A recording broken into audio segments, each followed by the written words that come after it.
105મો શ્લોક આવ્યો બરાબર. ગોપેન્દ્ર મતમ અનિત્ય વસ્તુ સ્થિતિ પ્રતિપાદયન 101, 2, 3 અને 4 આ 4 શ્લોકની અંદર ગોપેન્દ્ર નામના યોગાચાર્ય એનો અભિપ્રાય શું છે યોગ સાધના વિશે એની વાત આપણે સમજી ગયા કે જેની અંદર અપાત્ર અવસ્થા હોય, અયોગ્ય કાળ હોય, ત્યાં સુધી બાહ્ય દ્રષ્ટિએ યમ નિયમની આરાધના કરવામાં આવે તો પણ એ યોગાભ્યાસ બની ન શકે, યોગ સાધના ન બની શકે અને વાસ્તવમાં એને યોગની જિજ્ઞાસા પણ પ્રગટ ન થઈ શકે. આ બધી આપણે વિચારણા કરી હતી એના અનુસારે બતાવે છે કે આ ગોપેન્દ્ર મત બતાવીએ અનુદ્ય એટલે કે એનો અનુવાદ કરીને 4 શ્લોકની અંદર એનો મત શું છે એ દેખાડી અને હકીકત શું છે, વસ્તુ સ્થિતિ એટલે હકીકત શું છે એ દેખાડતા બતાવે છે 105મા શ્લોકમાં કે ઉભયો તત્ સ્વભાવત્વાત તદાવર્ત નિયોગત યુજ્યતે સર્વમ એવ એતત ન અન્યથા ઇતિ મનીષી. મનીષી એટલે પંડિતો આ અંગે શું બતાવે છે કે ભાઈ આત્માનો સ્વભાવ કેવો હતો? અચરમાવત કાળમાં અયોગ્ય.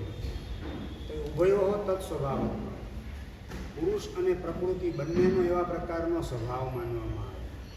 એટલે કે અચરમાવર્ત કાળની અંદર પ્રકૃતિનો સ્વભાવ કેવો હતો કે પુરુષ ઉપર પોતાનું આધિપત્ય સ્થાપિત રાખવું, જરાય પણ એ રવાના કરવું નહીં, ઘટાડવું નહીં, એવો પ્રકૃતિનો સ્વભાવ. અને પુરુષનો સ્વભાવ કેવો છે તો કે પ્રકૃતિથી અભિભૂત થવું, પોતાનો સ્વભાવ જે છે એનો અનુભવ તો ન થાય, એનો અહેસાસ તો ન થાય, એની જિજ્ઞાસા પણ ન પ્રગટે એવી અવસ્થામાં દબાયેલા રહેવું. એવો શું છે તો કે અચરમાવર્તની અંદર પુરુષનો સ્વભાવ છે, આત્માનો સ્વભાવ છે. ઉભયો તત્ સ્વભાવત્વા, બંનેનો આવો સ્વભાવ માનો અચરમાવર્ત કાળની અંદર, તો જ આ વાત યોગ્ય બને કે જીવ કેવો છે તો કે એને યોગની પ્રાપ્તિ નથી થતી, એટલે કે અધ્યાત્મ વગેરે યોગ તો નથી મળતા, પણ એની પૂર્વ સેવા પણ પ્રાપ્ત નથી થતી. અને યોગની પૂર્વ સેવા પણ નથી મળતી, એટલું જ નહીં, યોગ માર્ગની જિજ્ઞાસા પણ પ્રાપ્ત થઈ શકતી નથી. એ ઉભયો તત્ સ્વભાવત્વ, પ્રકૃતિ અને પુરુષ એ બંનેનો આ પ્રકારનો સ્વભાવ માનવામાં આવે તો જ તદ આવર્ત નિયોગત. આવો સ્વભાવ માનવાનું પણ કારણ શું છે? તદ આવર્ત એટલે અચર્માવર્ત. અચર્માવર્ત કાળનો નિયોગ એટલે કે પ્રભાવ. એ અચર્માવર્ત કાળનો પ્રભાવ હોવાના કારણે એ વખતે પુરુષ જે એને પોતાના સ્વરૂપ વિશે કે મોક્ષના સ્વરૂપ વિશે જિજ્ઞાસા પણ પ્રગટ થઈ શકતી નથી. તો આ વાત કહે છે યુજ્યતે સર્વમ એવ એતત. એતત એટલે કે ગોપેન્દ્ર આચાર્ય એમણે જે 4 શ્લોકની અંદર વાત કરી એ બધી વાત સંગત થઈ શકે એમ છે. ક્યારે સંગત થઈ શકે? ઉભયો તત્ સ્વભાવત્વ, પુરુષ અને પ્રકૃતિ બંનેમાં આ પ્રકારનો સ્વભાવ માનવામાં આવે. અચર્માવર્ત કાળની અંદર પ્રકૃતિ જે છે પોતાનો અધિકાર જરાય પણ ખસેડવા નથી માગતી અને પુરુષ એનાથી સતત દબાએ રાખે છે, કચડાએ રાખે છે. એવા પ્રકારનો સ્વભાવ માનો તો આ વાત બધી સંગત થઈ શકે. ન અન્યથા, પણ પુરુષનો અને પ્રકૃતિનો આ પ્રકારનો સ્વભાવ માનવામાં ન આવે તો આ ગોપેન્દ્ર આચાર્ય બતાવેલી વાત સંગત થઈ શકતી નથી. મતલબ કે એકાંતવાદ એની અંદર આ વસ્તુ અસંભવ છે. અનેકાંત સ્વીકારવામાં આવે તો જ આ વસ્તુ સંભવ બને. વ્યાખ્યામાં વધારે સ્પષ્ટ કરે છે. ઉભય એટલે શું? તો પ્રકૃતિ અને પુરુષ એ બંનેનો તેવા પ્રકારનો સ્વભાવ છે. તેવા પ્રકારનો સ્વભાવ એટલે શું? તો કે પ્રકૃતિ વ્યાવૃત્તિ અધિકાર સ્વભાવત્વા તદ વ્યાવૃત્તિ અધિકારત્વે છે પુરુષસ્ય કુશલ બુદ્ધિ પ્રાપકત્વ સ્વભાવત્વા. અચર્માવત કાળની આપણે વાત કરી બરાબર. એનાથી ઉલટું ચર્માવત કાળમાં શું છે તો કે પ્રકૃતિ જે છે એ પુરુષ ઉપરનો પોતાનો અધિકાર છોડતા છે. અને પુરુષનો કેવો સ્વભાવ છે તો કે જેમ જેમ પ્રકૃતિનો સ્વભાવ રવાના થાય તેમ તેમ કુશલ બુદ્ધિ અંદરમાં પ્રાપ્ત કરતા છે. આ પ્રકારે શું છે? પુરુષનો સ્વભાવ ક્યાં છે? ચર્માવર્ત કાળની અંદર. તો આ રીતે ચર્માવર્ત કાળમાં પ્રકૃતિ અને પુરુષનો સ્વભાવ એ એકનો છોડવાનો સ્વભાવ ને એકનો સ્વયં છૂટવાનો સ્વભાવ. અને અચર્માવર્ત કાળની અંદર એકનો સતત બાંધવાનો સ્વભાવ અને બીજાનો બંધાવાનો સ્વભાવ આવું માનવામાં આવે તો અચર્માવર્ત કાળની અંદર યોગની પૂર્વ સેવા અને યોગ માર્ગની જિજ્ઞાસા બિલકુલ ઇમ્પોસિબલ છે. આવું જે સ્ટેટમેન્ટ આપ્યું એ શક્ય છે. અને ચર્માવર્ત કાળની અંદર આવે ત્યારે પ્રકૃતિ એટલે કર્મ પ્રકૃતિનો જીવ ઉપરનો પકડ રાખવાનો સ્વભાવ એ ધીમે ધીમે ઘટતો જાય છે. અને પુરુષનો કુશળ બુદ્ધિ એટલે મોક્ષ માર્ગને અનુકૂળ એવો ક્ષયોક્ષમ એવા પ્રકારની પ્રજ્ઞા પ્રાપ્ત કરવાનો સ્વભાવ એ પ્રગટ થયેલો છે.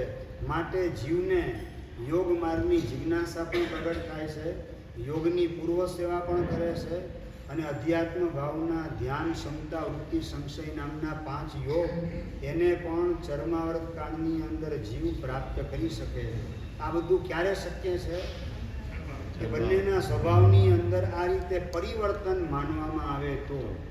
જો એકાંતવાદ હોય કે અનાદિકાળથી પુરુષનો અનાદિકાળ પહેલાં જેવો સ્વભાવ એવો જ આજે સ્વભાવ અને અનંત પૂતગળ પ્રાત પછી પણ એનો એ જ સ્વભાવ, તો પછી આ વાત સંગત થઈ શકતી નથી. એટલે ગોપેન્દ્ર મત એ હકીકતની અંદર જૈન દર્શનનો અનેકાંતવાદ સ્વીકારવામાં આવે તો જ એમણે કીધેલી વાત એ સત્ય સાબિત થઈ શકે. એકાંતવાદ સાંખ્ય દર્શનનો પકડી રાખવામાં આવે એટલે પુરુષના સ્વભાવની અંદર બિલકુલ પરિવર્તન ન થાય અને પ્રકૃતિ જે છે એના પણ સ્વભાવમાં પરિવર્તન ન થાય. આવું એકાંત ધ્રુવપણું બંનેમાં સ્વીકારવામાં આવે તો અહીંયા હરિભદ્ર સ્વામી કહે છે કે ગોપેન્દ્ર આચાર્યએ કહેલી વાત એ બિલકુલ સંગત થઈ શકે નહીં. એ એકાંતવાદમાં ઇમ્પોસિબલ છે, અનેકાંતવાદના સ્વીકારની અંદર એ પોસિબલ છે. એટલે કે જે પ્રકૃતિનો ચર્માર્થ કાળમાં સ્વભાવ કેવો છે? વ્યાવૃત્તિ અધિકાર સ્વભાવત્વ. વ્યાવૃત્તિ એટલે કે પાછા ફરવું, નિવૃત્તિ તો અધિકારનો સ્વભાવ એટલે જીવ પર પોતાનું આધિપત્ય સ્થાપિત કરવું, જીવના સ્વભાવનો ચૈતન્ય સ્વરૂપનો પરાભવ કરવો, એનો અભિભવ કરવો, આવા પ્રકારનો સ્વભાવ એ જેનો કેવો તો કે રવાના થવા માંડેલો છે એવી પ્રકૃતિ માનો તમે ચર્માવર્ત કાળમાં. અને તદ વ્યાવૃત્તિ અધિકારત્વે ચ એટલે કે પ્રકૃતિ એનો રવાના થવાનો સ્વભાવ સ્વીકારવામાં આવે અને પુરુષ એનો કેવો તો કુશળ બુદ્ધિ પ્રાપકત્વ સ્વભાવ અથવા કુશળ બુદ્ધિ એને પ્રાપ્ત કરવી એટલે મોક્ષ માર્ગને અનુસરનારી પ્રજ્ઞા એને પ્રગટ કરવી એવો સ્વભાવ પુરુષનો એટલે કે આત્માનો માનવામાં આવે તો હરિભદ્ર સ્વામી કહે છે તદ આવર્ત નિયોગત. તદ એટલે કે ચર્માવર્ત કાળ, એનો નિયોગ એટલે એનો પ્રભાવ, એનું સામર્થ્ય, એની તાકાત, એના લીધે આ બધું સંગત થઈ શકે એટલે કે મોક્ષ માર્ગનો વિકાસ એ જીવની અંદર શક્ય બની શકે. પણ એકાંતે એક સરખો સ્વભાવ એટલે અચર્માર્થ કાળમાં જેવો સ્વભાવ જીવનો હોય એવો જ સ્વભાવ જો ચર્માર્થ કાળમાં પણ માનવામાં આવે તો કુશળ બુદ્ધિ એને ચર્માર્થ કાળમાં પ્રાપ્ત થઈ શકે નહીં. આવું અહીંયા હરિભદ્ર સ્વામી દેખાડે છે. એટલે કે છે સર્વમ એવ એતત એટલે કે કુશળ બુદ્ધિ પ્રાપ્ત થવી ચર્માવર્ત કાળમાં. આ બધું કઈ રીતે સંગત થઈ શકે તો કે પુરુષના સ્વભાવમાં પણ કંઈક ફેરફાર થઈ શકે છે. અને કર્મ પ્રકૃતિનો સ્વભાવ એ પણ કેવો છે તો કે બદલાતો જાય છે. પહેલાં જીવને પકડવાનો સ્વભાવ હતો, હવે જીવને છોડવાનો સ્વભાવ આવે છે. કીધું હતું ને કે પહેલાં કાચું કેળું હોય એ છાલ છે એનો કેવો હતો કે કેળાને પકડી રાખવાનો સ્વભાવ છે અને જેમ જેમ કેળું પાકતું જાય તેમ તેમ એ છાલની અંદર કેળાને પકડવાનો સ્વભાવ છૂટતો જાય છે. તો એના સ્વભાવમાં આ રીતે જેમ પરિવર્તન થાય છે એટલે અચર્માવર્ત કાળ એટલે કાચું કેળું અને ચર્માવર્ત કાળ એટલે કે પાકું કેળું. બરાબર છે? એટલે છાલનો પકડી રાખવાનો સ્વભાવ છે કે ને કેળાને પકડી રાખવાનો સ્વભાવ એ છૂટે જ નહીં. એ કેળું એટલે કે આત્મા અને છાલ એટલે કે કર્મ. બરાબર છે? આ એક એક્ઝામ્પલ છે. એટલે કેળું અંદરથી પાકતું જાય અને બીજી બાજુ છાલ જે છે એના ઉપરની પકડ છોડતી જાય. બે ભેગું પેરેલલ ચાલતું હોય છે. કેળું અંદરથી જેમ જેમ પાકતું જાય તેમ તેમ છાલની એના ઉપરની પકડ સમાપ્ત થતી જાય. એવી રીતે એની અંદર કેવો છે તો કે આ અનેકાંત સ્વભાવ છે. ત્રિકાળ એક સરખો સ્વભાવ નથી. પહેલાં જેવો હતો એવો જ સ્વભાવ અત્યારે પણ છે એવું નથી. એવી રીતે જીવ અને કર્મ એની અંદર પણ સ્વભાવમાં ફેરફાર થાય છે માનવામાં આવે તો જ કુશળ બુદ્ધિની પ્રાપ્તિ, યોગ માર્ગની પ્રાપ્તિ, યોગ માર્ગની જિજ્ઞાસા આ બધું સંગત થઈ શકે, ન અન્યથા. ન અન્યથા એટલે પ્રકૃતિ અને પુરુષ, એટલે કે આત્મા અને કર્મ પ્રકૃતિ એ બંનેનો આવા પ્રકારનો સ્વભાવ ન માનવામાં આવે. એટલે કે જેવો અચર્માવર્ત કાળમાં પ્રકૃતિનો પુરુષને પકડી રાખવાનો સ્વભાવ અને પુરુષનો એટલે કે આત્માનો સતત કર્મ પ્રકૃતિથી દબાઈ જ રાખવાનો સ્વભાવ હોય તો કુશળ બુદ્ધિની પ્રાપ્તિ વગેરે ચર્માવર્ત કાળની અંદર સંગત થઈ શકે નહીં. ઇતિ એતત પ્રાહુ મનીષિણ. આ રીતે મતિમાન પ્રાજ્ઞ પુરુષો, શાસ્ત્રકાર ભગવંતો આ રીતે બતાવે છે. એટલે કે અનેકાંતવાદ એનો સ્વીકાર કરવામાં આવે તો જ આ ગોપેન્દ્ર નામના યોગાચાર્યએ કહેલી વાત એ સંગત થઈ શકે. એટલે આખો મત એનો વ્યાજબી છે, પણ ક્યારે તો કે અનેકાંતનો સ્વીકાર કરવામાં આવે તો. સાંખ્ય દર્શન એકાંતવાદને માને તો પછી આ બધું શક્ય બની શકે. તથા કરીને હજી આનું સમર્થન કરે છે આગળ કે અત્રાપી એતદ વિચિત્રાયા પ્રકૃત્ય હે યુજ્યતે પરમ ઇત્થમ આવર્ત ભેદેન યદિ સમ્યક નિરૂપ્યતે. અત્રાપી, અત્રાપી એટલે શું? હમણાં જે વાત કરી આગલા શ્લોકમાં શું વાત કરી કે ઉભયો તત્ સ્વભાવત્વ. ઉભય એટલે પ્રકૃતિ અને પુરુષ એ બંનેનો સ્વભાવ એ બદલાય છે. બરાબર? પ્રકૃતિનો સ્વભાવ પુરુષને છોડવાનો અને પુરુષનો છૂટવાનો સ્વભાવ અથવા તો કુશળ બુદ્ધિ પ્રાપ્ત કરવાનો સ્વભાવ.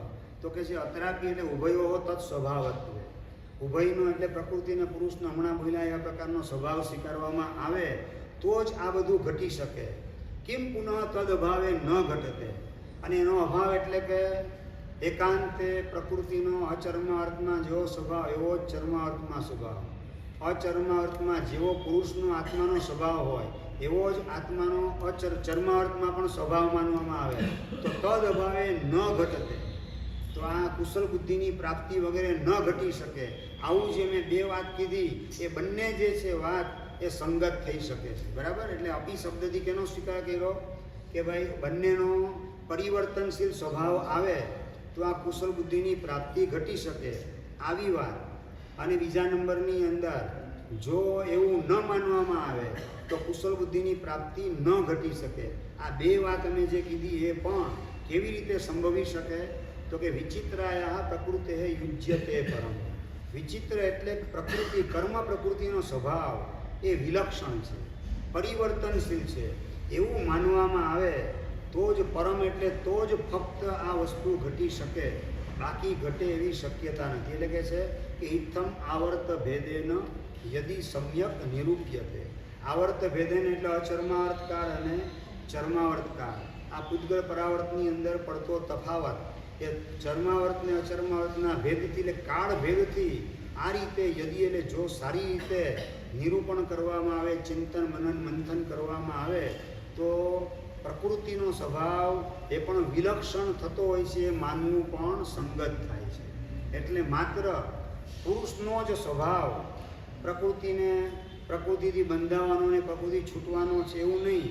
પ્રકૃતિનો પણ સ્વભાવ એને બાંધવાનો અને એને છોડવાનો એવું માનવામાં આવે તો જ આ વાત સંગત થઈ શકે.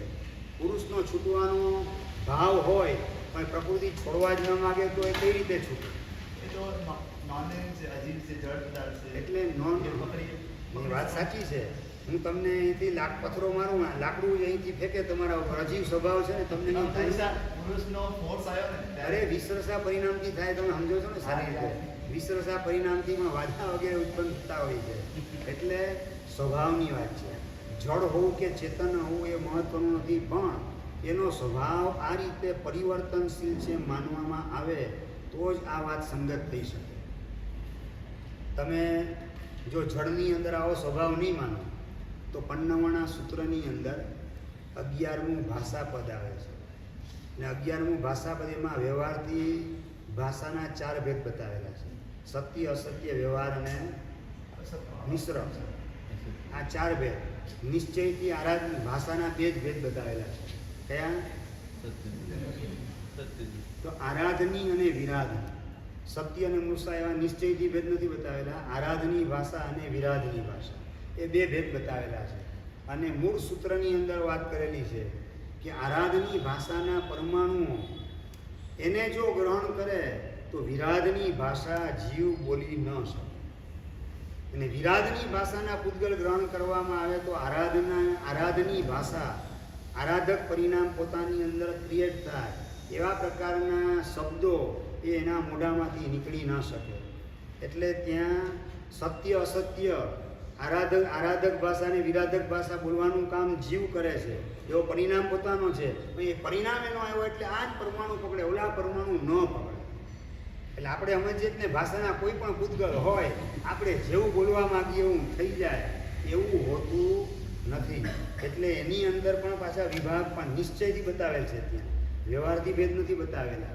એટલે જો જળની અંદર એવા પ્રકારનો સ્વભાવ ન માનવામાં આવે તો આ 55 સૂત્ર 11મું પદ છે ભાષા પર, કાઢીને જોઈ લેજો, બરાબર.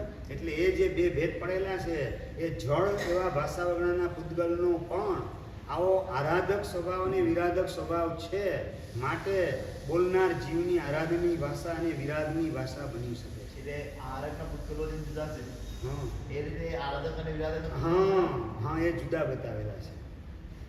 કરેલું છે ને પન્નવાના, ચાલો જોઈ લેજો પાછું, બરાબર. એટલે જળના પણ સ્વભાવની અંદર આ રીતે તફાવત બતાવેલો છે.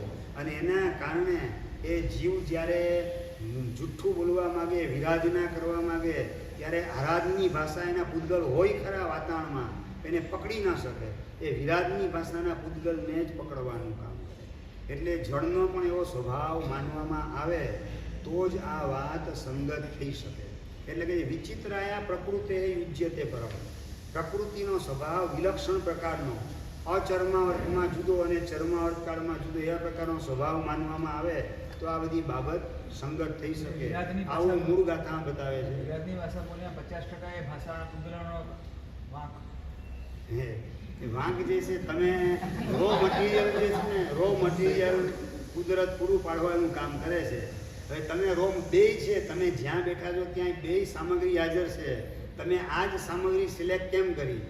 આરાધની ભાષા એના પણ પરમાણુઓ ત્યાં પથરાયેલા છે, એની ભાષા વર્ગના ત્યાં હાજર છે, એને તમે કેમ સિલેક્ટ ન કરી? એટલે પોતાના પરિણામના આધારે જીવ આરાધની અને વિરાધની ભાષાના વર્ગણાના પૂતગલો ગ્રહણ કરવાનું કામ કરે છે. એટલે અલ્ટિમેટલી જીવ એનો વાંક છે. જળ છે, બે વસ્તુ પડી છે, બે ઝેર પણ છે ને અમૃત પણ છે. હવે તમે કહો કે હું મરી ગયો ને એમાં ઝેર હતું ને એના કારણે એ બોટલમાં અમૃત હોત તો હું જીવી જાય. અરે પણ બોટલ અમૃતની બાજુમાંથી ઝેરની હતી, તમે ઝેરની બોટલ ઉઠાવી અને ઝેરની બોટલ પીધી, એમાં વાંક એનો શા માટે? બરાબર. એટલે ન્યુટ્રલ છે. પરંતુ વાત એ છે કે આપણા પરિણામના આધારે તે પ્રકારના જળ એવા પૂતગલોને આપણે ગ્રહણ કરીએ છીએ અને એવા પરિણામ આપણા વધારે બળવાન બને છે એના માધ્યમથી, એમ બતાવું શાસ્ત્રકાર. તો 106મા શ્લોકની અંદર વ્યાખ્યામાં જોઈ લઈએ. અત્રાપી એટલે ઉભયો તત્ સ્વભાવત્વે કિમ પુનઃ તદ અભાવે ન ઘટતે ઇત્યપી શબ્દાર્થ. બંનેનો એટલે પ્રકૃતિ અને પુરુષનો બાંધવાનો અને બંધાવાનો સ્વભાવ અચર્માવતમાં, અને અચર્માવતમાં છોડવાનો અને છૂટવાનો સ્વભાવ આવું માનવામાં આવે તો, અને તદ અભાવે ન ઘટતે, આવું જો ન માનવામાં આવે તો કુશળ બુદ્ધિની પ્રાપ્તિ ન ઘટી શકે. આ બંને જે છે એ ક્યારે સંગત થાય તો કે એતદ નિવૃત્તિ અધિકારત્વ ન ઘટતે. કેમ એતદ એટલે કે નિવૃત્તિ અધિકારત્વ, એટલે પ્રકૃતિનો અધિકાર હવે પાછો ફરી રહેલો છે એ વાત તો જ સંગત થઈ શકે કે પ્રકૃતિનો સ્વભાવ એમાં વિલક્ષણતાનો સ્વીકાર કરવામાં આવે. એટલે કે વિચિત્રાયા તત્ સામગ્રી વશેન નાના રૂપાયા પ્રકૃતે કર્મ ઉપાયા યુજ્યતે. કે વિચિત્રનો મતલબ શું? તો તે સામગ્રી જુદી જુદા પ્રકારની હોય છે. એ સામગ્રી બદલાવાના કારણે એનું સ્વરૂપ પણ ભીતરમાં બદલાતું જાય છે. એટલે જેમ જેમ કાળ બદલાય, સામગ્રીની અંદર ઘટક તરીકે કોણ છે? તો કે કાળ. અચર્માવર્ત કાળમાંથી હવે જીવ ચર્માવર્ત કાળમાં આવ્યો. હવે છેલ્લો અર્ધ પૂતગલ પરાવર્ત એની અંદર આવ્યો. હવે એકાવતારી એનો સ્વભાવ જીવનો આવે છે. એવો એનો કાળ જેમ જેમ બદલાતો જાય, એ કાળ વગેરે સામગ્રી એના આધારે કર્મ પ્રકૃતિ જે છે એ પણ નાના રૂપ એટલે અનેક રૂપને ધારણ કરે છે. એટલે કે એનું સ્વરૂપ એ પણ સતત બદલાય રાખે છે, પલટાય રાખે છે. અને આ પ્રકારની પ્રકૃતિ એટલે કર્મરૂપ પ્રકૃતિ એને માનવામાં આવે તો આ બધું સંગત થઈ શકે. શું સંગત થઈ શકે? તો ઉભયો તત્સ્વભાવત્વે નિવૃત્તિ અધિકારત્વની વાત કરી, કુશલ બુદ્ધિ પ્રાપ્ત અધિકાર, કુશલ બુદ્ધિની પ્રાપ્તિ, આ બધી જે વાત કરી, આ બધું કર્મ પ્રકૃતિ વિલક્ષણ પ્રકારની છે માનવામાં આવે તો એનાથી આ બધું સંગત થઈ શકે. પરમ કેવલમ, પરમ એટલે ફક્ત આવું માનવામાં આવે તો જ સંગત થઈ શકે. ઇત્થમ એટલે કે ઉક્ત પ્રકારે, હમણાં જે બતાવી ગયા તે રીતે, આવર્ત ભેદેન એટલે અચર્માવર્ત કાળ, એનાથી વિલક્ષણ, ભેદ એટલે વિલક્ષણ, એવો ચર્માવર્ત કાળ, એના રૂપે એ નિમિત્તને પામી અને કર્મ વર્ગના જે છે, કર્મ પ્રકૃતિ છે, એનો પણ જીવ પરની પકડનો સ્વભાવ એ ધીમે ધીમે પલટાય છે. ઇતિ ચેત, આવું જો યથાવત એટલે કે યોગ્ય રીતે વિચાર વિમર્શ કરવામાં આવે તો ઓટોમેટિક સંગત થઈ શકશે કે ભાઈ પ્રકૃતિનો પણ સ્વભાવ બદલાય છે. માત્ર એક પુરુષનો, આપણે શું કહીએ છીએ, આત્માનો સ્વભાવ બદલાય છે. આત્માનો તો સ્વભાવ બદલાય છે 100%, પણ જે કર્મ રહેલા છે એ કર્મનો સ્વભાવ એ પણ બદલાતો જાય છે. આવું બે માનવામાં આવે, બે હાથે તાળી પડે કહેવાય છે ને, એક હાથે તાળી ગમે એટલે આમ વગાડે રાખો, તાળી ન પડે. એમ પ્રકૃતિ અને પુરુષ, કર્મ અને આત્મા એ બંનેના સ્વભાવની અંદર આ રીતે પરિવર્તન માનવામાં આવે, વિલક્ષણતા કાળભેદથી સ્વીકારવામાં આવે તો જ પહેલાં બંધાવાનું અને હવે છૂટવાનું, પહેલાં સંસારને વધારવાનું કામ અને હવે સંસારને સંકલવાનું કામ, પહેલાં અજ્ઞાનને પ્રાપ્ત કરવાનું, હવે મોક્ષ માર્ગસ્થ પ્રજ્ઞા એને પ્રાપ્ત કરવાની, આ પ્રકારનું કાર્ય ભેદ જે પુરુષમાં દેખાય છે એ બધું સંગત થઈ શકે. એ બંનેના સ્વભાવમાં ફેરફાર માનો તો એટલે જેમ શુકર્મ અશુકર્મ કહીએ, એટલે પૂર્વનો અશુકર્મ હતો એને પકડી રાખતો હતો. હવે શુકર્મનો ભેદ માનીએ, પ્રકૃતિ તો અશુભ હોય તો અશુભ હોય, પણ એનો જે પકડવાનો અશુભની શુભ થઈ જાય નથી કેવું, પણ એનો જે જીવ પરની પકડ હતી ને એ હવે ધીમે ધીમે છૂટતી જાય. એટલે કોઈ પહેલાં શું હતું કે ટીટ ફોર ટેટ, ઈંટનો જવાબ પથ્થરથી આપવાનો, અને હવે ઓલો ઈંટ મારે છે એ વખતે ઈંટના બદલે, ઈંટની સામે પથ્થરના બદલે પુષ્પથી એને વધાવવાના ભાવ જાગે કે આ બિચારો જીવ એનો ક્યાં વાગ છે, મારા કર્મ એને સુજાડે છે ને મારા કર્મ ખપાવવામાં સહાય કરે છે, હેલ્પર છે, એના માટે ક્યાં મારે નબળા વિચાર કરવા. આ રીતે જીવની અંદર કુશલ બુદ્ધિ જે પ્રગટ થાય છે, એ કુશલ બુદ્ધિ પ્રગટ થાય છે, એની અંદર કર્મનો જે અધિકાર હતો એ કર્મ પોતાનો અધિકાર ધીમે ધીમે છોડતો જાય. એ કર્મ પ્રકૃતિનું આધિપત્ય હતું એ ધીમે ધીમે છૂટતું જાય છે. એટલે જીવ પોતાની યોગ્યતાને ડેવલપ કરી અને મોક્ષ માર્ગને અનુસરે તેવા પ્રકારની પ્રજ્ઞા એને અંદરમાં પ્રગટ કરતાં કરતાં મોક્ષ માર્ગે આગળ વધે છે. એટલે પ્રકૃતિ અને પુરુષ, કર્મ અને આત્મા બંનેની અંદર ફેરફાર થાય. એકલા આત્મામાં ફેરફાર થાય છે એવું અત્યાર સુધી બધા સમજતા હતા, એવું નથી. આત્મામાંય ફેરફાર થાય, એની સામે કર્મ જે છે એની અંદર પણ ફેરફાર થતો હોય છે.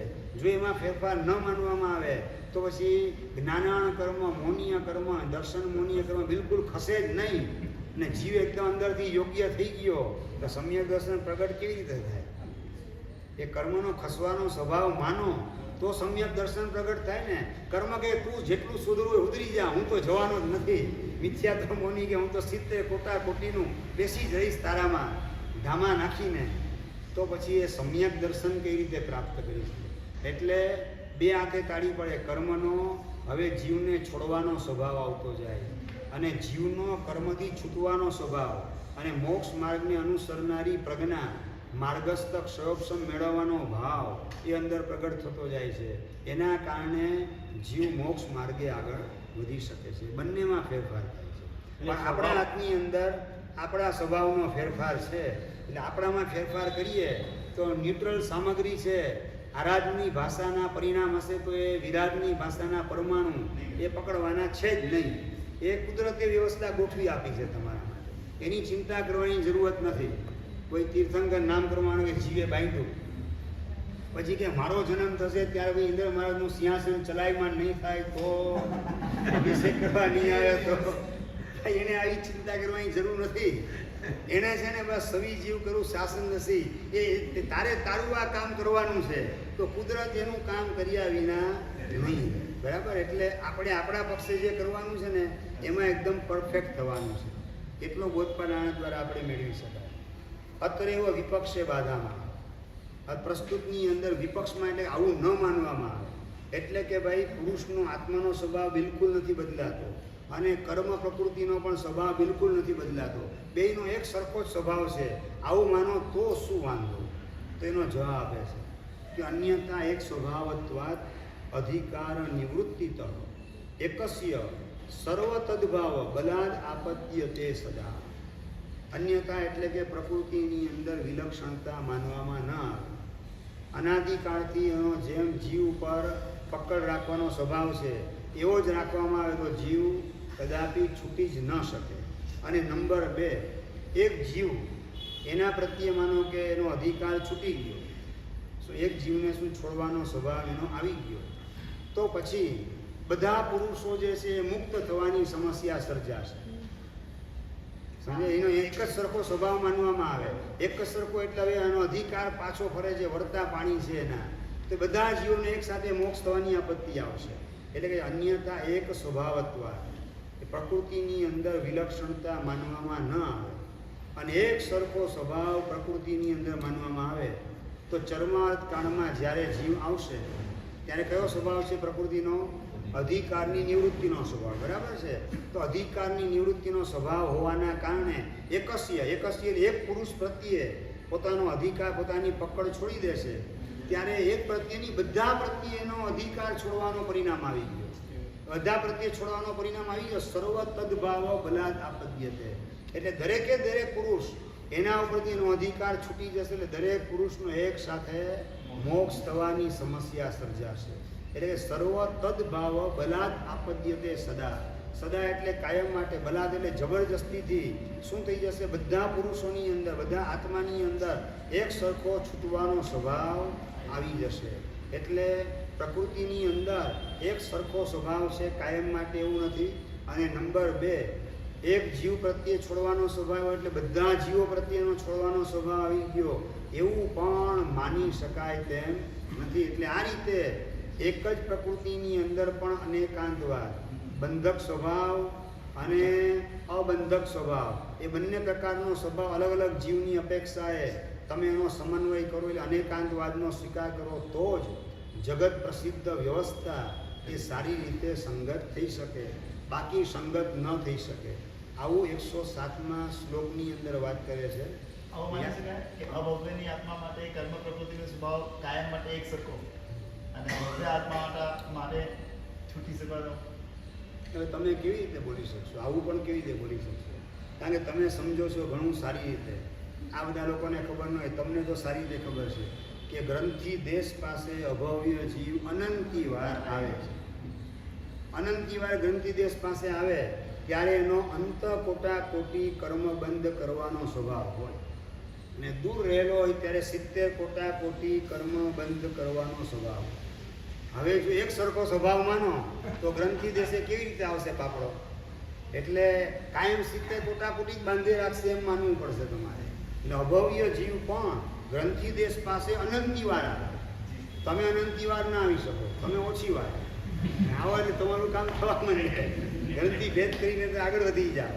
અભવ્ય જીવ તો અનંતિવાર આવે ગ્રંથિ દેશ પાસે ગ્રંથિ ભેદ કરવા માટે, પણ પાછું એ ફરી જાય છે, એ રિવર્સ ગેરમાં ગાડી ગોઠવી દે છે. પણ ગ્રંથિ દેશ પાસે આવે ત્યારે શાસ્ત્રકાર કહે છે કે એ વખતે અંત કોટા કોટી કર્મ બાંધે. હવે જો કર્મનો એના ઉપર સતત પકડ પૂરેપૂરી રાખવાનો સ્વભાવ હોય તો 70 કોટા કોટી બાંધે, અને 70 કોટા કોટી બાંધે તો પછી એ ગ્રંથિ દેશ સુધી આવી ન શકે ક્યારેય પણ. અને જો ગ્રંથિ દેશ પાસે ના આવે તો શું વાંધો? પૂછો અનંત દેશ મારે ના આવે ગ્રંથિ દેશ પાસે તો શું પ્રોબ્લેમ છે? કે તો પછી નવગ્રેવે એકમાં અનંતિવાર ન જઈ શકે. અનંતિવાર ત્યાં જાય છે, એ અંત કોટાકોટીની સ્થિતિ આવે તો જાય. 70 કોટાકોટી બાંધવાનો એનો પરિણામ જીવંત હોય, જાગ્રત હોય, બળવાનો હોય તો એ દ્રવ્ય ચારિત્ર પણ ન સ્વીકારે. 9મા ગ્રેવ કે હું પહેલા ગ્રેવે કે પણ ન જઈ શકે. એટલે 9મા ગ્રેવે કે જાય છે એનો મતલબ કે અંત 70 કોટાકોટીમાંથી અંત કોટાકોટીનો સ્વભાવ ત્યાં આવે છે. અને ત્યાં આવે એટલે ઓટોમેટિક માનવું પડે કે કર્મની પકડ એ વખતે થોડી ઢીલી પડેલી છે, પૂરેપૂરી છોડતો નથી. આ કેવું છે? બિલાડી હોય, બિલાડી એ પોતાના બચ્ચાને ઉંદરને કેવી રીતે મારવો, પકડવો, શિકાર કરવો એ શીખડાવે. તો પહેલાં તો શું કરી નાખે, ઉંદરને અધમો કરી નાખે, પછી ઉંદરને છોડે ને બચ્ચાને કહે જો મારી એમ એટેક કરવું શીખડાવે. ઉંદર ગમે એટલો ભાગવા જાય, એવો અધમો થઈ ગયો છે કે એની પકડમાંથી છૂટી શકે એમ નથી. છતાં એ બિલાડીએ છોડેલો તો છે ને એટલો સમય એણે છોડેલો છે. પહેલાં અધમો કરી નાખેલો છે એને. બચ્ચાને શિકાર શીખડાવે ત્યારે ઉંદર ભાગી ન જાય એટલે એને લંગડો કરી નાખે, લૂડો કરી નાખે હાવ. એને બચ્ચું તો હજી કૂદવાની પ્રેક્ટિસ નથી, શિકારની પ્રેક્ટિસ શીખડાવે છે, એને હજી પ્રેક્ટિસ થયેલી નથી. તો એ વખતે આ પાળ માનો ભગવાનના શાસનનો કે શ્રાવિકા માતા આપણને મળી. બાકી જો હવે અત્યારે આપણું કામ નહીં કરીએ ને આત્માનું, તો પાછી એ જ બિલાડી માં તરીકે બનશે ને આ બધું શીખવું પડશે આપણે. આ બધું હકીકત ધ્યાન રાખવા જેવી છે. અનંતી વાર આપણે એ જ અવસ્થામાંથી પસાર થયેલા છે. પણ ઓલો પ્રગટ રીતે શું દેખાય, બિલાડીએ પકડ છોડી દીધી ઉંદર ઉપરની, પણ એ વખતે એટલો અધમો થઈ ગયો કે બિચારો જીવી શકે, છૂટી શકે, ભાગી શકે એવી કેપેસિટી એની રહેલી નથી.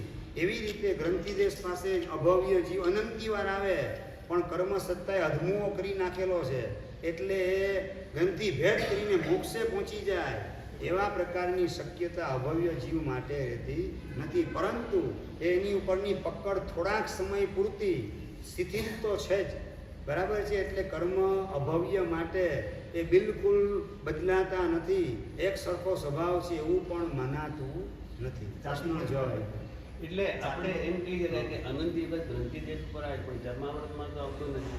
હા, બરાબર છે. એટલે અધિકારની નિવૃત્તિ તો થવાની જ નથી. સ્વભાવ તો એનું એક જ રહેવાનો છે. પણ 70 કોટા કોટીના બદલે એ અંત કોટા કોટીને જ બાંધે એવી સ્થિતિમાં તો એને તૈયાર થવા દે છે ને, જ્યાં સુધી આગળ વધવા દે છે.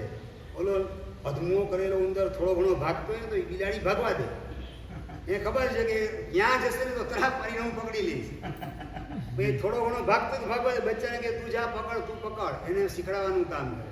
પણ એને ખબર છે કે મારી પકડ મારા ક્ષેત્રની બહાર તો ભાગે એવી એની તાકાત નથી, પણ છતાં એને છોડેલ તો છે. હકીકત છે, વ્યવહારથી તો એમ જ કહેવાય કે ઉંદરની પકડમાંથી અત્યારે બિલાડીની પકડમાંથી ઉંદર અત્યારે છૂટેલો છે, બરાબર, એમ કહી શકાય. આ એક એક્ઝામ્પલ છે, બરાબર. એટલે 70 કોટા કોટામાંથી અંત કોટા કોટી સુધી આવવું એ કંઈ નાનું સૂનું પરાક્રમ નથી. એ પણ જીવનું એક પરાક્રમ છે. પણ એની અપાત્રતા હોવાના કારણે, અપાત્રતા એક જ છે કે ભોગ સુખ, ભોગ તૃષ્ણા એની અંદર જ એને આનંદનો અનુભવ થાય છે. આ ભોગ તૃષ્ણાથી મુક્ત મારું સ્વરૂપ છે અને એ જ સ્વીકારવા લાયક છે, એમાં જ ઠરવા જેવું છે અને એમાં જ મારું એકાંતે કલ્યાણ સમાયેલું છે. આવો સ્વીકાર ભાવ એ નથી કરતો, માટે કાયમ માટે સંસારમાં જ રહે છે. એવો જો સ્વીકાર ભાવ કરી લે કે કર્મ મુક્ત અને ભોગ તૃષ્ણા રહિત, રાગ દ્વેષ મોહથી શૂન્ય મારું જે સ્વરૂપ છે એ જ ઉપાધિ છે, ત્યાં જ પરમ શાંતિ છે, એમાં જ ઠરવા જેવું છે, આવું અંતરથી જો એ સ્વીકારી લે તો એનો મોક્ષ થતા વાર ન લાગે. પણ એ અભવ્ય છે, એટલે અયોગ્ય છે, અપાત્ર છે, એટલે એને સુખ બહારમાં જ દેખાય છે, સુખ ભીતરની અંદર દેખાતું નથી. માટે એ ફરીથી અત્યારે ભલે અંત કોટાકોટી સુધી આવ્યો, ફરીથી પાછો એ રિવર્સ ગેરમાં જઈ અને 70 કોટાકોટી બાંધવા સુધીનું પણ કામ પાછો કરવાનું છે. એ જીવની એટલી અપાત્રતા સમજવાની.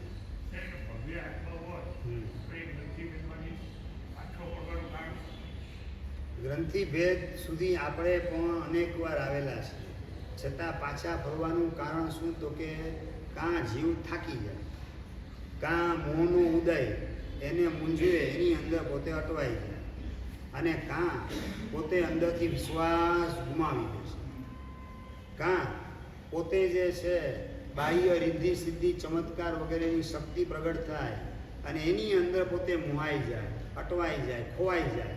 આ બધા ફંટાઈ જવાના ઘણા બધા સ્થાનો આવે છે, અટકી જવાના ઘણા બધા સ્થાનો મોક્ષ માર્ગમાં આવે છે.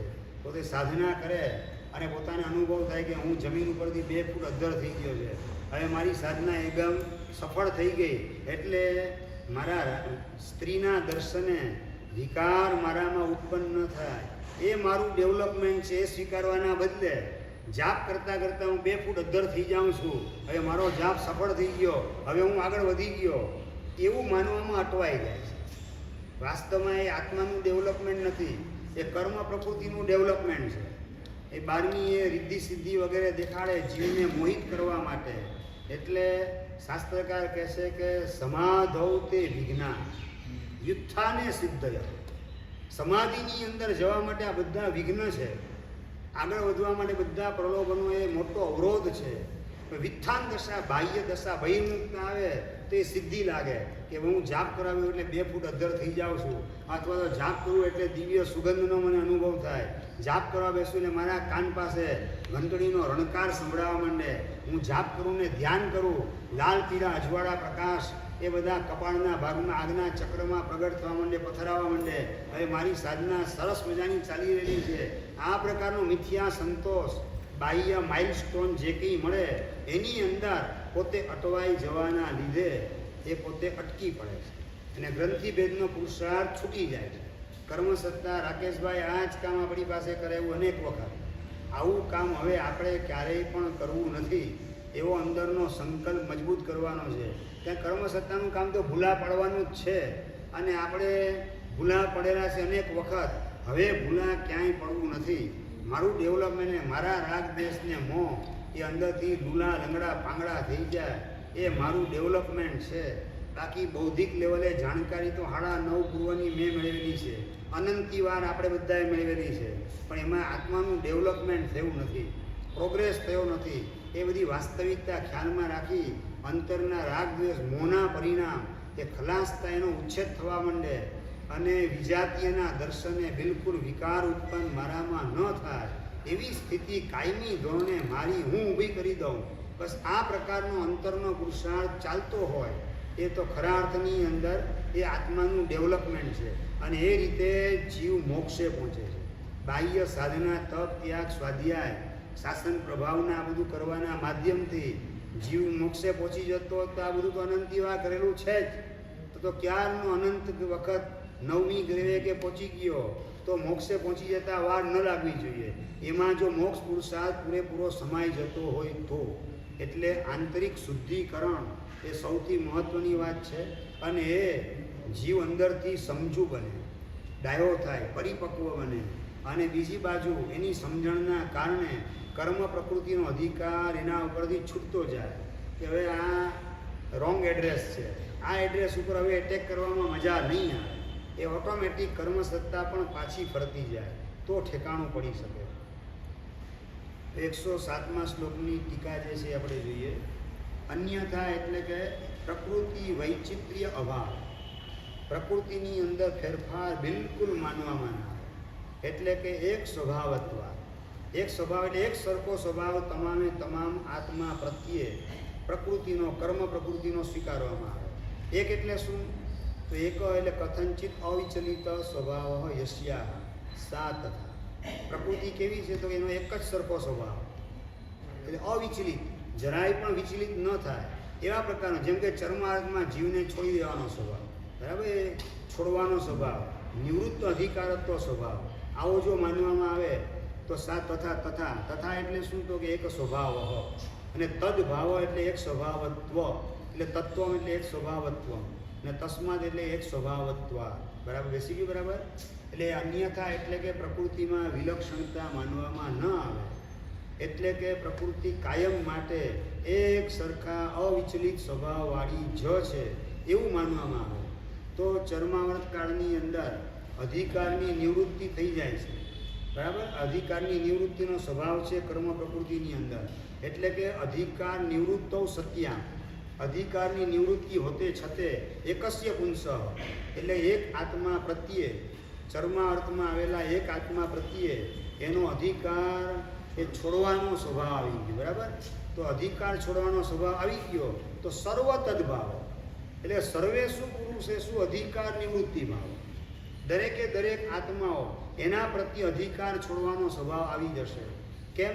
તો બલાદ એટલે કે એક સ્વભાવત્વ સામર્થ્ય, જબરજસ્તીનો મતલબ કે એક જ સ્વભાવ છે, તમામે તમામ પુરુષો પ્રત્યે એક સરખો એનો સ્વભાવ માનો, એના સામર્થ્યથી બલાદ આપદ્યતે શું પ્રાપ્ત થઈ જાય? તો સદા સર્વકાલમ, સર્વકાળ માટે દરેકે દરેક પુરુષોની અંદર અધિકારની નિવૃત્તિનો ભાવ, અધિકારની નિવૃત્તિનો પરિણામ કર્મ પ્રકૃતિમાં આવી જશે અને આવું જો અન્યથા સર્વત્રાપી જગતી તસ્યા એક સ્વભાવ હતો અયોગા. એ કે ના એમ નહીં, આને બાંધે ને આને છોડે તો પછી બધા માટે એક સરખો સ્વભાવ એનો નહીં રહે. એટલે અન્યથા એટલે કે જો બધા આત્માઓ એમાંથી એનો અધિકાર ખસી જાય છે એવું ન માનવામાં આવે સર્વકાળ માટે, તો પછી સર્વત્રાપી એટલે તમામે આખા જગતની અંદર એનો એક સરખો સ્વભાવ છે. આ જગત એટલે જીવ જગત લેવાનું કે તમામે તમામ જીવો ઉપર એનો એક સરખો સ્વભાવ છે. એ અયોગાત એટલે ઇમ્પોસિબલ, અયોગાત એટલે કે અસંભવા, એ સંભવ નહીં થઈ શકે. એટલે જો એક સરખો સ્વભાવ માનશો તો પછી બધા પુરુષોનો મોક્ષ એ પણ એક સાથે થવાની આપત્તિ આવશે. અથવા તો બીજું દૂષણ દેખાડે છે 108મા શ્લોકની અંદર કે તુલ્ય એવ તથા સર્ગ સર્વેશામ સંપ્રસજ્યતે. સર્વેશામ પુરુષાણા, તમામે તમામ આત્માઓ એની સૃષ્ટિ એક સરખી હશે. એક સરખો સ્વભાવ જો માનો ને પ્રકૃતિનો, તો બધા કાં દેવલોકમાં હશે, કાં બધા નરકમાં હશે, કાં બધા મનુષ્ય, કાં પછી બધા તિર્યા. એક સરખો સ્વભાવ માનો હતો. એટલે કે છે તુલ્ય એવ તથા સર્ગ, સર્ગ એટલે સૃષ્ટિ, સર્વેશામ આત્મના, તમામે તમામ આત્માઓ એની સૃષ્ટિ એક સરખી માનવાની આપત્તિ આવશે. સંપ્રસજ્યતે એટલે કે આપત્તિ આવશે, કારણ કે તમે પ્રકૃતિનો સ્વભાવ તમામ જીવો પ્રત્યે એક સરખો માનો છો. એટલે કયા પ્રકારનો સર્ગ બની હશે તો કે છે બ્રહ્માદિ સર્ગ પર્યંત એવમ મુક્તિ સસાધના. બ્રહ્માદિ એટલે બ્રહ્મલોકથી માંડી, સ્તંભ એટલે કે નીચે નરક, ઉપર જે છે ને બ્રહ્મલોક છે સૌથી ઉપર. આ સાંખ્ય દર્શન જો વાત ચાલે છે તો ઉપર બ્રહ્મલોક ત્યાં, અને ત્યાં આદિ એટલે ત્યાંથી માંડી, સ્તંભ એટલે છેડ 7મા પાતાળમાં આવેલી નરક, જેનું નામ સ્તંભ છે સાંખ્ય દર્શનમાં. એટલે 7મી નરક 7મા પાતાળ સુધી એક સરખી સૃષ્ટિ તમામે તમામ જીવોની થવાની આપત્તિ આવશે. અને એવમ એટલે આ જ રીતે બધા આત્માઓની એક સાથે મુક્તિ થવાની આપત્તિ આવશે. તો કે મોક્ષ કેવી રીતે બધાને એક સાથે થાય? સાધના કરે તો થાય ને. તો સાધના પણ બધાને એક સાથે કરાવશે પ્રકૃતિ, એવું માનવાની આપત્તિ આવે. સાધના કહે છે કે સાધના પણ કરાવશે અને મુક્તિ પણ બધાની એક સાથે અપાવશે પ્રકૃતિ. આ બધી સમસ્યાઓ સર્જાશે જો કર્મ પ્રકૃતિના સ્વભાવમાં ચેન્જીસ માનવામાં ન આવે તો. જૈન દર્શન અનેકાંત સ્વીકારે છે. એટલે જળ એવી કર્મ પ્રકૃતિના પણ સ્વભાવમાં અલગ અલગ આત્માઓની અપેક્ષાએ એનો સ્વભાવ પણ જુદા જુદા પ્રકારનો છે એવું માનવામાં આવે છે. માટે સૃષ્ટિની વિલક્ષણતા અને મોક્ષની અંદર વિલંબ વગેરે આ બધું પણ સંગત થઈ શકે. વ્યાખ્યામાં વધારે સ્પષ્ટતા કરે છે કે તુલ્ય એવ એટલે સદૃશ એવ તથા શબ્દ એ નવા દૂષણને બતાવવા માટે છે કે સ્વર્ગ વગેરે સૃષ્ટિ તમામે સર્વેશામ સૃષ્ટિમતા, સૃષ્ટિમાં રહેલા તમામ જીવો એટલે મુક્ત આત્મા અહીંયા છૂટી ગયા. સૃષ્ટિમતામ કીધું એટલે કે સૃષ્ટિમાં રહેલા તમામ જીવો છે એના માટે કર્મ પ્રકૃતિ એ સ્વર્ગ વગેરેની સૃષ્ટિ કરવા સ્વરૂપ એક સરખી સૃષ્ટિ ઊભી કરશે દરેક જીવો માટે. સંપ્રસજ્યતે એટલે બલાદ આપદ્યતે, જબરજસ્તીથી એવું આવી પડશે. ક્યાં સુધી? તો બ્રહ્મલોકથી માંડીને, આદિ એટલે માંડીને અર્થ કરવાનો, પ્રભુતિને માંડીને, બરાબર. સ્તંભ પર્યંત એટલે કે જે નારક તિર્યક રૂપ લોક પર્યવસાન, નારક અને તિર્યંચ વગેરે સ્વરૂપ લોક છે, સૃષ્ટિ છે, ત્યાં સુધી આખું જગત એક સરખા સ્વરૂપે થવાની આપત્તિ આવશે. તો કે આ બ્રહ્મથી માંડીને સ્તંભ વગેરેની વાત તો પહેલી વાર સાંભળી નરેન્દ્રભાઈ, પહેલી વાર સાંભળી ને બ્રહ્મલોક અને આ સ્તંભની વાત. તો કે જે સાંખ્ય સમય પ્રસિદ્ધ, સાંખ્ય દર્શનની અંદર આ પ્રસિદ્ધ છે. એ પરિભાષા એમની છે, એને ઉદ્દેશી અને અહીંયા વાત કરે છે હરિભદ્ર. અલગ અલગ જે આપણે કીધું, અલગ અલગ જે કીધું કર્મ પ્રકૃતિની, તો અલગ અલગ એટલે ભેદભાવ કે કોઈના સ્વભાવ એનો અલગ અલગ પ્રકાર.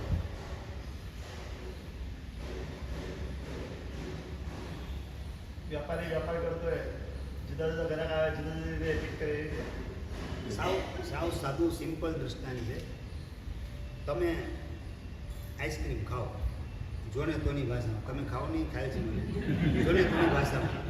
માનો કે તમે આઈસ્ક્રીમ ખાધો, તમને તબિયત જરાય તમારી ન બગડે, બરાબર. બીજો માણસ આઈસ્ક્રીમ ખાય અને તરત શરદી લાગુ પડી ગઈ. ત્રીજાએ આઈસ્ક્રીમ ખાધું, એને શરદીની ન્યુમોનિયા લાગુ પડી ગઈ. તો આઈસ્ક્રીમ જે છે ને એક જ છે, એનો સ્વભાવ અનેક પ્રકારનો.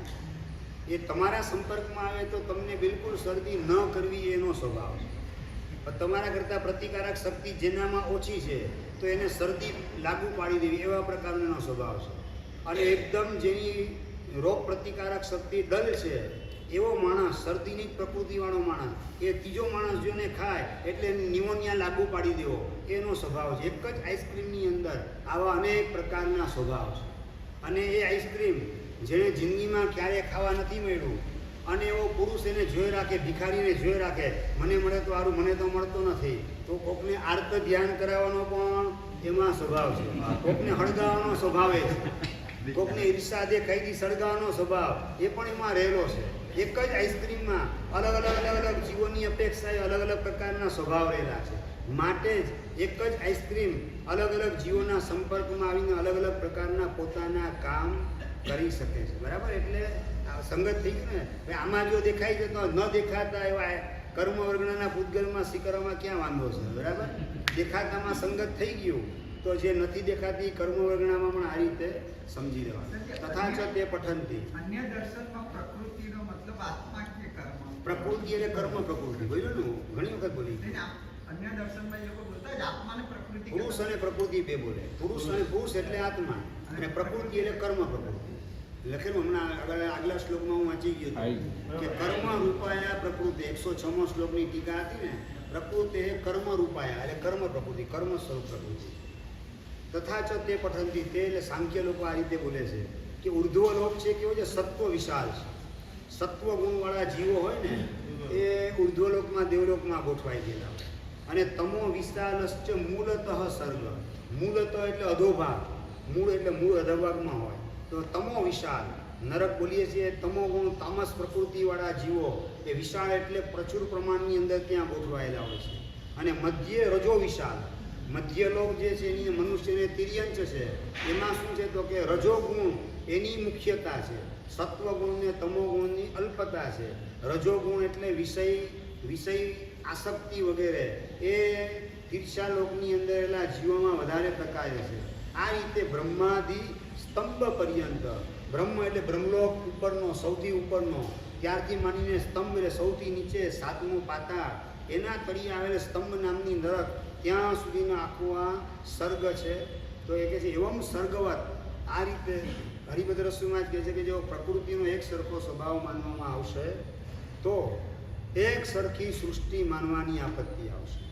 નંબર 2, જેમ એક સરખી સૃષ્ટિ બતાવી ને એ જ રીતે એવમ એટલે કે જેમ સ્વર્ગ બતાવ્યો એક સરખો, સ્વર્ગ એટલે સૃષ્ટિ, એવી રીતે મોક્ષ પણ સર્વ પુરુષોનો એક સાથે થવાની આપત્તિ આવશે.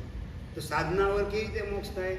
તો સસાધના એટલે કે યમ, નિયમ, આસન, પ્રાણાયામ, પ્રત્યાહાર, ધારણા, ધ્યાન, સમાધિ, અષ્ટાંગ યોગની સાધના એ પણ કર્મ પ્રકૃતિ બધા જીવોને એક સરખી રીતે કરાવવાનું કામ કરશે. એટલે કહે છે કે યમ નિયમ અનુષ્ઠાન સહિત મુક્તિ પણ તુલ્ય માનવાની આપત્તિ આવશે. એટલે કે યમ નિયમ વગેરે સાધના પણ બધા જીવોમાં એક સરખી માનવી પડશે અને બધાનો મોક્ષ એ પણ એક સરખો એક સાથે માનવો પડશે. આ પણ આવું તો છે નહીં. માટે નક્કી થાય છે કે ભાઈ આત્મા એની અંદર જેમ સ્વભાવમાં પરિવર્તન થાય છે તે જ રીતે કર્મ પ્રકૃતિની અંદર પણ સ્વભાવમાં પરિવર્તન થાય છે. એ લોકો પ્રકૃતિને એકાંતે નિત્ય માને છે. એની સમીક્ષા કરવા માટે હરિભદ્ર સ્વામી મહારાજે આ બધી ચર્ચા કરેલી છે કે ભાઈ કર્મનું સ્વરૂપ એ પણ એકાંતે નિત્ય નથી, એક સરખું કાયમ માટે સ્વરૂપ નથી, એ પણ પરિવર્તનશીલ છે. કાળક્રમે પણ બદલાય રાખે અને અલગ અલગ જીવોની અપેક્ષાએ પણ એનું સ્વરૂપ બદલાય રાખે છે. એટલે પ્રકૃતિ અને પુરુષ આની અંદર બંનેમાં બંધાવાનો અને બાંધવાનો, છોડવાનો અને છૂટવાનો આ પ્રકારનો સ્વભાવ માનવામાં આવે તો જ વિલક્ષણ પ્રકારનો સંસાર જે દેખાય છે પણ સંગત થાય અને અલગ અલગ ક્ષેત્રમાં, અલગ અલગ કાળમાં અલગ અલગ જીવોનો મોક્ષ થાય છે એ બધું પણ સંગત થઈ શકે. આખી ચર્ચાનો આ સારાંશ છે. ઇત્થમ આ રીતે યોગનું મહાત્મ્ય અત્યાર સુધી વિસ્તારથી આપણને બતાવ્યું. યાદ આવ્યું? પહેલાં આપણે વાત કરેલી હતી 36મા શ્લોકમાં વાત કરેલી હતી કે યોગનું મહાત્મ્ય દેખાડીશ અને બીજા નંબરની અંદર શું દેખાડીશ? પૂર્વ સેવા. યોગની પૂર્વ સેવા શું છે? 2 વસ્તુ દેખાડવાનું કામ કરીશ એવું 36મા શ્લોકમાં કીધેલું છે. તેમાંથી એક વાત પૂરી થઈ ગઈ, યોગનું મહાત્મ્ય. યોગનો મહિમા, યોગનું ફળ શું છે એ બધું વિસ્તારથી અત્યાર સુધી લબ્ધિઓ બતાવી દીધી બધી વિસ્તારથી. આ બધું યોગનું મહાત્મ્ય દેખાડી દીધું. હવે કે છે તદ દુરાપતામ ચ અભિધાય. તદ દુરાપતા એટલે કે યોગ એ મેળવવો બહુ દુર્લભ છે. દુરાપ એટલે દુર્લભ. તો યોગ એ યોગનો મહિમા પણ દેખાડ્યો અને યોગ એ ખરેખર દુર્લભ છે. એટલે કે અચર્માર્થ કાળમાં તો બિલકુલ ન મળે. ચર્માર્થ કાળમાં આવે ને પાછો સમ્યક પુરુષાર્થ કરે તો માંડ મળે. એટલે આ બે વસ્તુ કહી દીધી. હવે સાંપ્રતમ અભિધાય એટલે કહીને સાંપ્રતમ હવે પ્રાગ ઉદ્દિષ્ટ પૂર્વ સેવા ક્રમમ પહેલાં એટલે 36મા શ્લોકમાં જેનો ઉપદેશ કરેલો હતો, જે પ્રતિજ્ઞા કરેલી હતી કે પૂર્વ સેવા, યોગની પૂર્વ સેવાને પણ હું કહીશ, તો એ ક્રમસર આવેલી યોગની પૂર્વ સેવા એને પણ બતાવે છે હરિભદ્રસમાં 109મા શ્લોકની અંદર. અત્યાર સુધીમાં કોઈને કંઈ પૂછવાનું છે? એક હા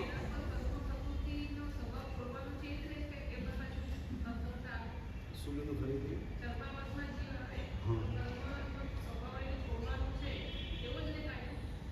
કર્મનો છોડવાનો સ્વભાવ અને કર્મનો પકડવાનો સ્વભાવ, એમાં શું હોય છે તો કે જો સમજી રાખો, ગ્રાફ હોય ને ગ્રાફ, એ ગ્રાફ આમ એ હળંગ ન જાય, આમ પણ હળંગ ન જાય.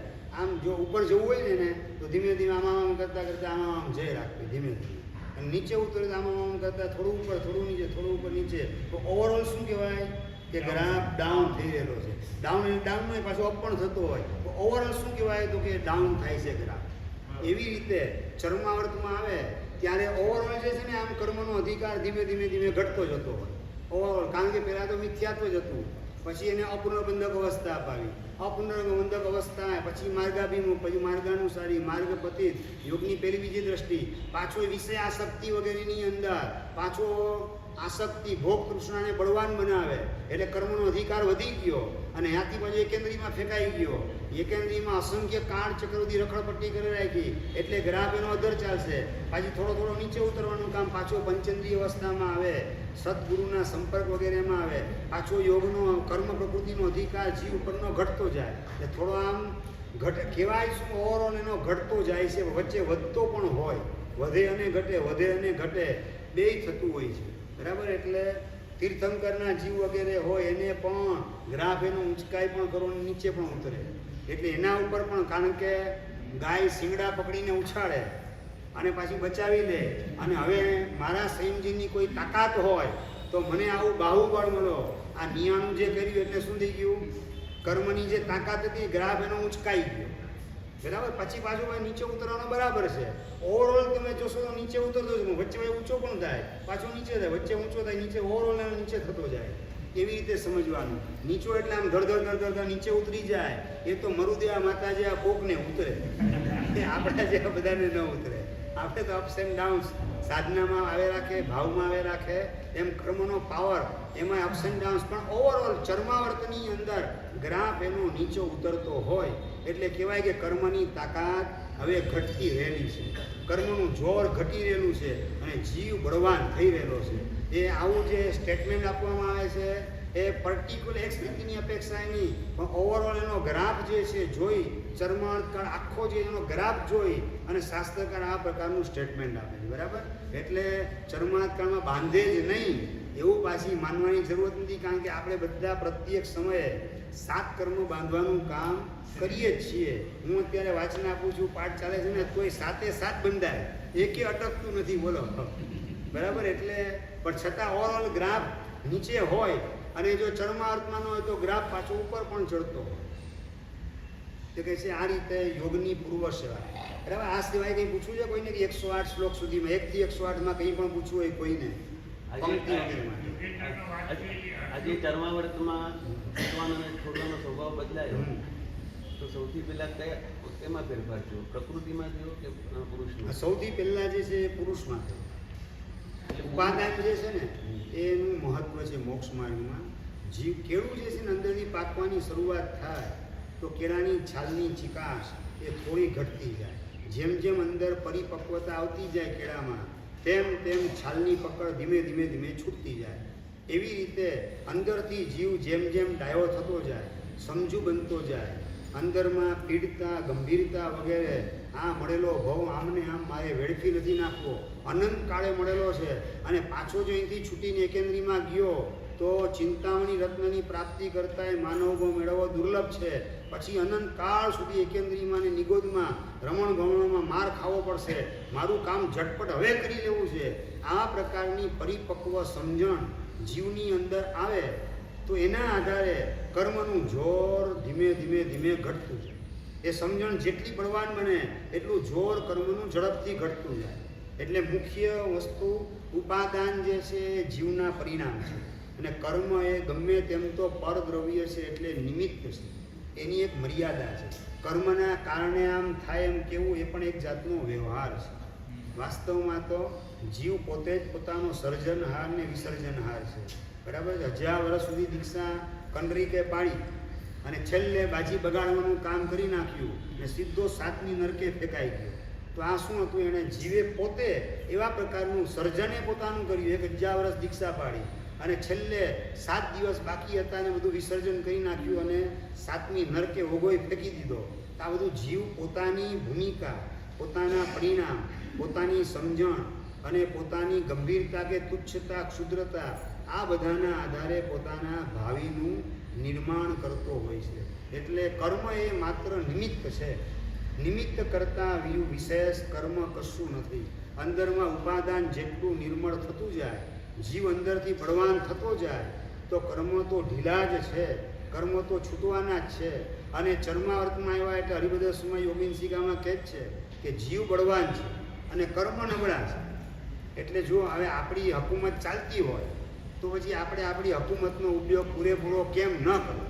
તમે સમજી લો, દરિયામાં હતા ને મગરની પકડમાં આવી ગયા, ધમ પછાડા કરીને માંડ છૂટીને કિનારે આવી ગયા.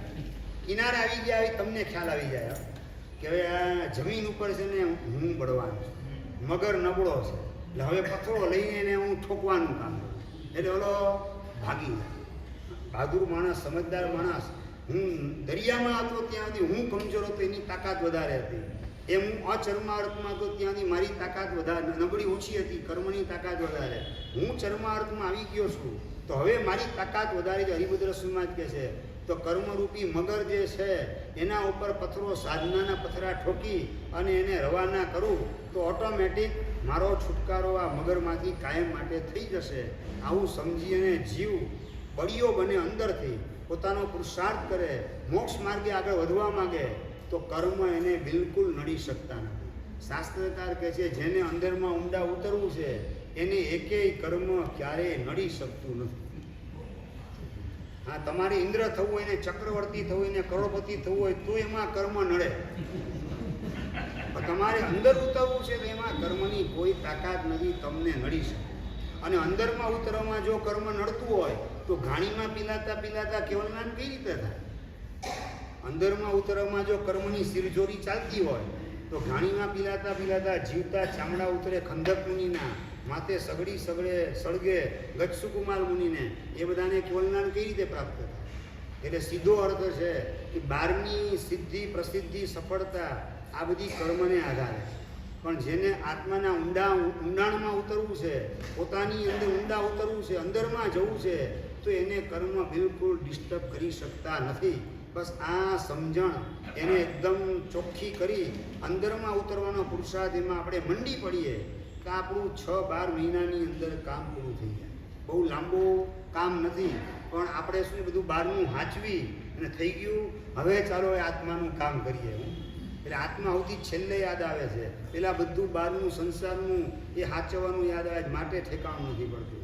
એટલે અંદરમાં જેને ઉતરવું છે એને કર્મ નડી શકતા નથી. બસ આ ભગવાનની વાત હૈયામાં વસી જાય અને મારે બહારનું કંઈ જોઈતું જ નથી, મારે તો મારા આત્મામાં અનંતી ગુણ સમૃદ્ધિ છે એ મેળવી લઉં ને. સિદ્ધ ભગવાન કરતાં મારામાં કશું ઓછું નથી, તો શેના માટે મારે બહારની દોડધામને પડાપડી કરવી?